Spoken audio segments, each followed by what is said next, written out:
देखिए दोस्तों, जर्मनी दौरे के पहले ही दिन देश के प्रधानमंत्री नरेंद्र मोदी G7 समिट में शामिल हुए और वहां पर प्रधानमंत्री नरेंद्र मोदी इमरजेंसी पर बोले कि 47 साल पहले आज के दिन डेमोक्रेसी को कुचलने की कोशिश हुई थी। जर्मनी में देश के प्रधानमंत्री नरेंद्र मोदी का भव्य स्वागत किया गया।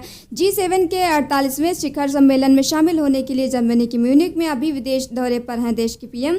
वहीं मन की बात कार्यक्रम में भी पीएम मोदी ने आपातकाल समेत कई मुद्दों पर चर्चा की। मन की बात कार्यक्रम के 90वें एपिसोड को भी संबोधित किया। इस दौरान पीएम मोदी ने कहा कि आपातकाल के भयावह दौर को नहीं भूले हैं। आज जब हमारा देश आज़ादी के 75 वर्ष मना रहा है, अमृत महोत्सव मना रहा है, तो आपातकाल के इस भयावह दौरे को हमें कभी भी नहीं भूलना चाहिए, आने वाली पीढ़ियों को भी नहीं भूलना चाहिए। मन की बात के 90वें एपिसोड में मोदी ने कहा कि इमरजेंसी लगाकर लोगों के लिए अधिकार छीने गए। दुनिया में तानाशाही का ऐसा उदाहरण मिलना मुश्किल है। इमरजेंसी के दौरान लोकतंत्र को कुचलने का प्रयास हुआ था। तो ये कुछ बातें की मन की बात के दौरान उन्होंने।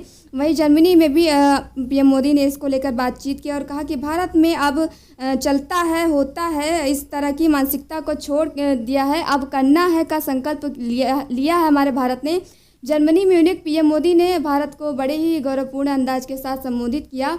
G7 समिट में देखिए एक बड़ा फैसला लिया गया है कि रूस पर एक और प्रतिबंध लगाने की तैयारी की जा रही है। G7 देश लगाएंगे रूसी सोने के आयात पर रोक। अमेरिकी राष्ट्रपति जो बाइडेन की तरफ से इस तरह का ऐलान किया गया है। अच्छा, जो लोग कोरोना की वैक्सीन नहीं लगवाए हैं उनसे भी एक बार फिर से देश के प्रधानमंत्री नरेंद्र मोदी ने कहा कि आप कोविड-19 के टीके की एहतियात खुराक समय पर लगवा लें, क्योंकि आजकल अभी कोरोना के मामले वापस बढ़ने लगे हैं, तो कहीं कोरोना की नई लहर वापस ना आ जाए। इसीलिए जिन लोगों ने अभी तक कोरोना वैक्सीन नहीं लगवाई हो वो तुरंत लगवा लें। वहीं वापस बढ़ते हुए कोरोना मामलों को देखते हुए पीएम मोदी ने लोगों को अपने हाथों को स्वच्छ रखने और मास्क पहनने से एहतियात बरतने का भी आग्रह किया। अच्छा, वहीं देखिए देश के वाणिज्य मंत्री की तरफ से एक बड़ी घोषणा की गई है। उनका कहना है कि देश में जल्द ही सरकार 75 टेक्सटाइल हब बनाएगी और इससे हमारे देश में टेक्सटाइल इंडस्ट्री का विकास होगा। अब हमारे देश में हमारे देश में तमिलनाडु राज्य का तिरुपुर ऐसा प्रमुख टेक्सटाइल हब है जहां 10,000 से भी अधिक ज़्यादा गवर्नमेंट मैन्युफैक्चरिंग के प्लांट हैं और वहां 6 लाख से भी ज़्यादा लोगों को रोज़गार मिला हुआ है। और अब सरकार की प्लानिंग है कि हमारे देश में 75 और नए टेक्सटाइल हब बनाएंगे। इसी तरह जहां लाखों लोगों को रोज़गार मिलेगा और हम देश में मैन्युफैक्चरिंग को भी बढ़ावा मिलेगा। वही खबर आ रही है दोस्तों कि 1 जुलाई से लागू होंगी एसी की स्टार रेटिंग और इससे पहले ग्राहकों पर महंगाई की मार का बोझ पड़ सकता है। एसी के लिए सरकार नए नियम ला रही है और ये नए नियम 1 जुलाई से देश भर में लागू हो जाएंगे।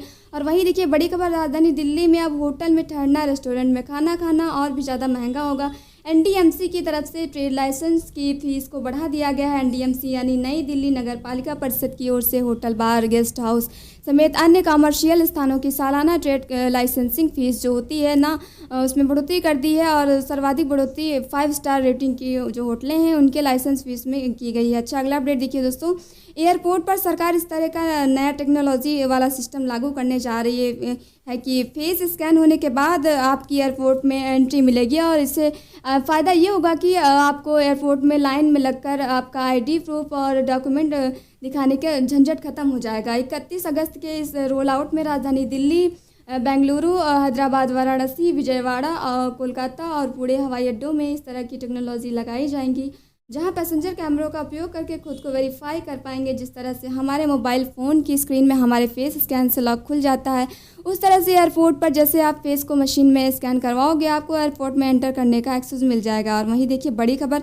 उत्तर प्रदेश की जीत पर पीएम मोदी ने मतदाताओं का आभार जताया और कहा कि ये डबल इंजन सरकार की स्वीकृति है। दरअसल प्रधानमंत्री नरेंद्र मोदी ने आजमगढ़ और रामपुर लोकसभा चुनाव में हुई जीत को लेकर जनता को शुक्रिया कहा। उन्होंने कहा कि ये जीत केंद्र व उत्तर प्रदेश में दोनों जगह पार्टी के सत्ता में होने का परिणाम है। 3 लोकसभा और 7 विधानसभा सीटों पर जो उपचुनाव के नतीजे थे कल जारी हुए थे, आपको पता होगा, और उसमें काफ़ी सीटों पर बीजेपी को जीत मिली है।